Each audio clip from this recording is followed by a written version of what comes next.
As we're recording the Morrison's Mustang podcast, these are going to be some things we come across in conversations that happen around the studio that might give you a look inside some of the information behind Morrison's Mustang. Man, there are a lot of weird coincidences between Jim Morrison and Carroll Shelby that make it really odd that Jim ended up owning one of his cars. I mean, both of these guys are from much more conservative parts of the country. They both went west. Jim from Florida originally, Carroll Shelby from Texas. They both end up in Venice, California. Now, Shelby was a racer. He was a serious driver, but he had major heart problems. By the end of his first season as a driver, he knew this isn't going to work, man. I am going to kill somebody if I keep going out on the track because I'm going to have a heart attack and I'm going to crash. So Shelby left his racing career and decided, you know what, I'm going to build cars. But I can't build just any cars because they don't make the cars I want.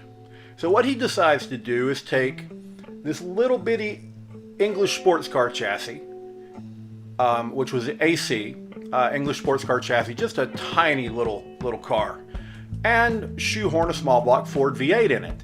And they called that the Shelby AC Cobra, or the AC Cobra, or rather later on it became just the Ford Cobra. That went over really big. The Cobra was a huge success. Everybody was crazy about him. So pretty quickly he came up and shoehorned a Ford V8 into a Sunbeam Alpine and made the Sunbeam Tiger. And then after that one, he put a roof on the original Cobra and made the Cobra Daytona to go racing in. You can still buy copies of those, but they never were built for the street. And then he ends up, through his connection with Ford pretty quickly, Ford introduces the Mustang in late year 64, and Shelby decides, oh boy, I can do something with this. So first, there's just the Shelby GT350. So the GT350 has a small block Ford, but it's hopped up, it's got improved suspension, it's got all the Shelby builder touches. So the GT350 does really well. Everybody likes it, it's a cool car. And Shelby goes, okay, what if we put a big block in there? So the Mustang, I know now they don't look as small. In the mid-60s, the Mustang was a compact. It was a tiny car. There were a few, true minis in Europe and Prince and NSU. There were some minis running around. But for America, the Mustang was a compact car. So to put a big block V8 in it, that was cool as shit. Everybody loved that.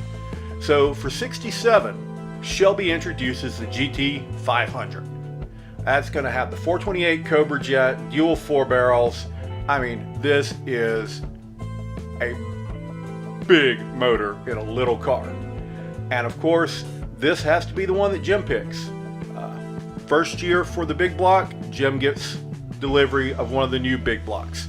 His friend Jay Sebring, you hear a lot about him in the podcast. Jay had a GT350 from the previous year. So Jim's was bigger and faster and louder and meaner. And so I think, that might have appealed to him, but just the number of coincidences that come together there. Both of these guys going out west, they're both rebels, they both do things differently, they both end up in Venice Beach, California, of all places.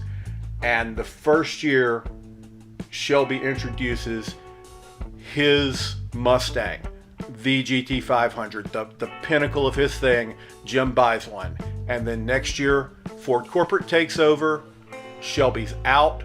The rest of the Shelby Mustangs end up being built in-house at Ford. They're no longer built in Venice Beach.